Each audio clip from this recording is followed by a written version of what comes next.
बिस्मिल्लाहिर्रहमानिर्रहीम। अस्सलाम वालेकुम। मैं हूं असद और आप देख रहे हैं असद इलेक्ट्रिकल। आज की वीडियो में हम इलेक्ट्रिकल पैनल की टाइप्स को देखेंगे कि इंडस्ट्री के अंदर कौन सी टाइप्स हैं इलेक्ट्रिकल पैनल्स की जो कॉमन यूज़ होती हैं।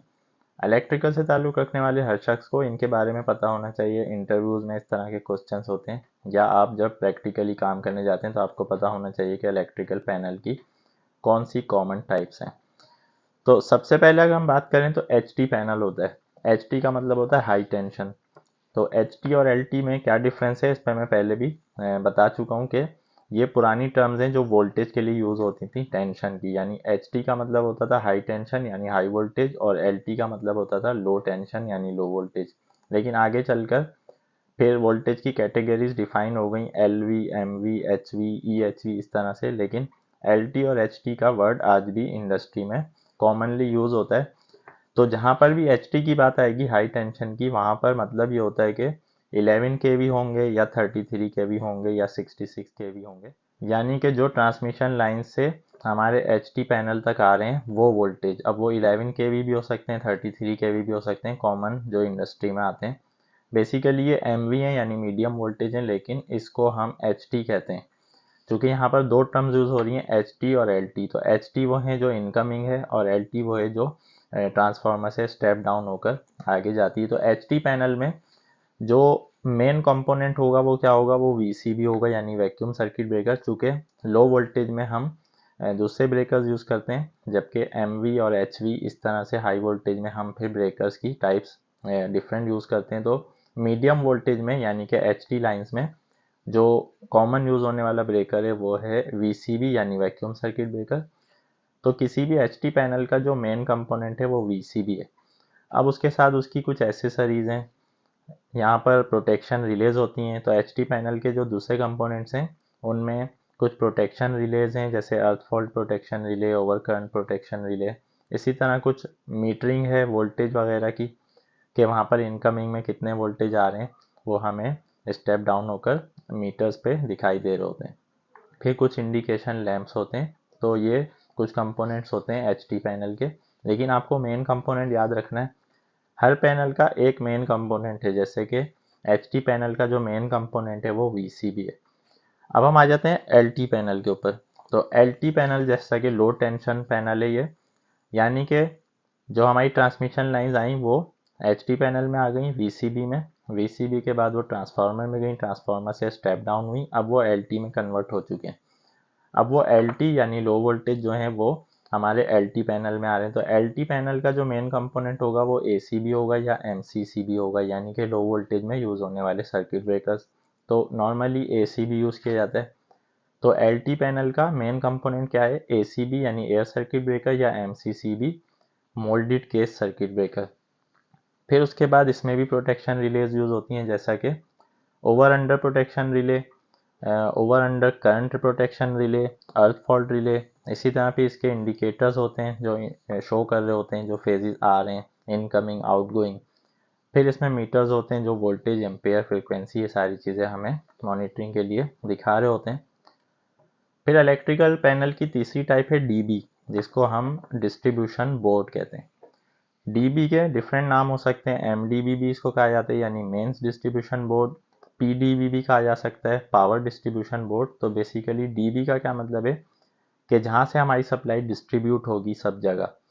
अब किसी भी डीबी का जो मेन कंपोनेंट है वो सर्किट ब्रेकर ही होगा, या तो वो एसीबी होगा या एमसीसीबी होगा, और उसके बाद एमसीबी भी होगा। तो जहाँ पर कम रेटिंग के लोड है वहाँ एमसीबी यूज़ होगा, या थोड़ी सी ज़्यादा रेटिंग के लोड होंगे वहाँ एमसीसीबी, और जहाँ उससे ज़्यादा होंगे वहाँ एसीबी। तो आप देख सकते हैं पिक्चर में कि डिस्ट्रीब्यूशन बोर्ड में ज़्यादातर एमसीसीबी और एमसीबीज यूज़ किए जाते हैं अकॉर्डिंग टू द लोड। फिर डीबी के जो कंपोनेंट्स हैं वो भी उसी तरह हैं, वोल्टेज, करंट, फ्रिक्वेंसी, ये सारे मीटर्स वहाँ लगे हुए होंगे, इंडिकेशन लैंप्स लगे हुए होंगे, कुछ सेलेक्टर स्विचेस लगे हुए होंगे। इस तरह के यहाँ पर कंपोनेंट्स होते हैं।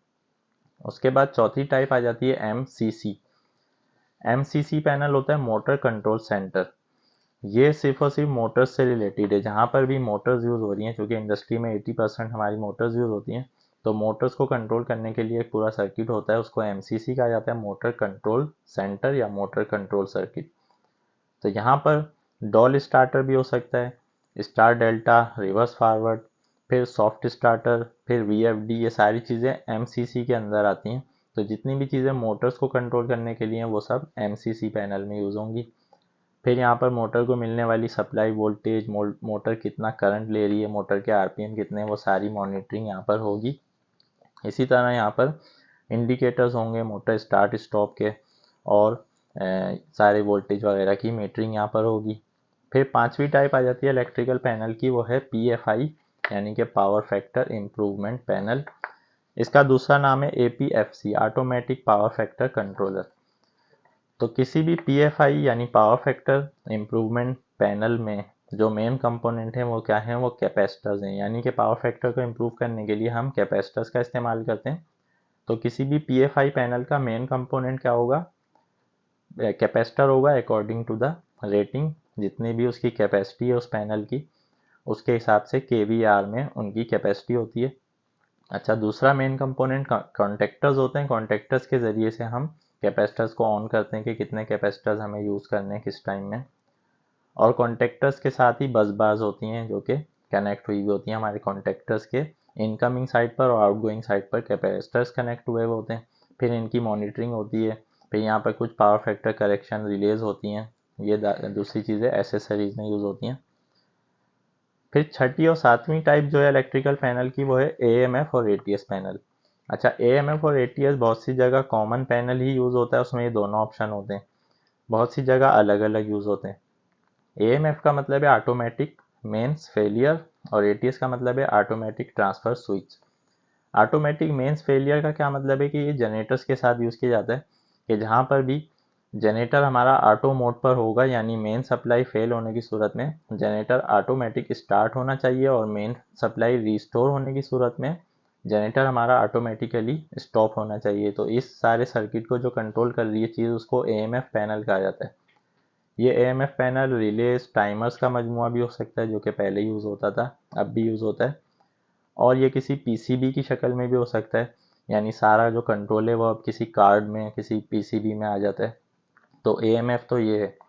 ATS जो है वो ऑटो ट्रांसफर स्विच है, यानी ऑटोमेटिक ट्रांसफर स्विच का मतलब है कि जनरेटर स्टार्ट और स्टॉप तो हो रहा है, लेकिन उसको लोड को भी ट्रांसफर करवाना है। यानी कि मेन सप्लाई हमारी फेल हुई, जनरेटर स्टार्ट हो गया, अब जनरेटर लोड पर आना है।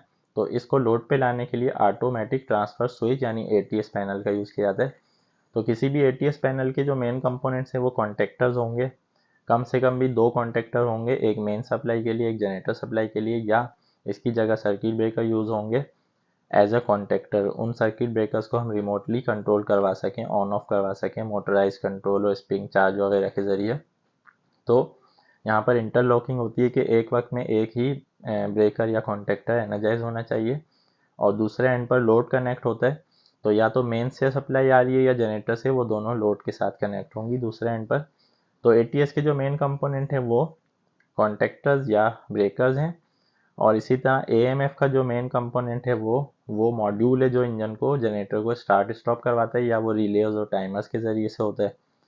फिर ATS के जो दूसरे कंपोनेंट्स हैं उनमें रिले, टाइमर्स, चूँकि ये सारी चीज़ें देखी जाती हैं कितनी देर में हमें जनरेटर चलाना है, कितनी देर में उस पर लोड आना चाहिए, कितनी देर उसको कूल डाउन, वार्म अप, ये सारी चीज़ें हम टाइमर्स के ज़रिए से कंट्रोल करते हैं। और इसी तरह इसमें कुछ रिलेज होती हैं, प्रोटेक्टिव रिलेज होती हैं, रिवर्स फेजेस की रिले होती है, यानी कि जो फेजेस अगर इंटरचेंज हो जाएं तो उससे प्रोटेक्शन होती है। फिर इसी तरह फेज मिस हो जाए कोई, उससे प्रोटेक्शन होती है। Over under current, over under voltage, ये सारी प्रोटेक्शन भी ATS पैनल्स में यूज़ होती हैं। तो ये कुछ कॉमन टाइप्स थी इलेक्ट्रिकल पैनल्स की जो इंडस्ट्री में यूज़ होते हैं। इसके अलावा बेशुमार इलेक्ट्रिकल में और भी पैनल्स यूज़ होते हैं, लेकिन ये कॉमन टाइप्स हैं जिस पे आज हमने बात की है। आज की वीडियो के हवाले से कोई भी आपकी कन्फ्यूजन या क्वेश्चन है आप कमेंट में पूछ सकते हैं। इंशाल्लाह नेक्स्ट वीडियो में नए टॉपिक के साथ आएंगे। जब तक के लिए इजाज़त दीजिए। अल्लाह हाफिज़।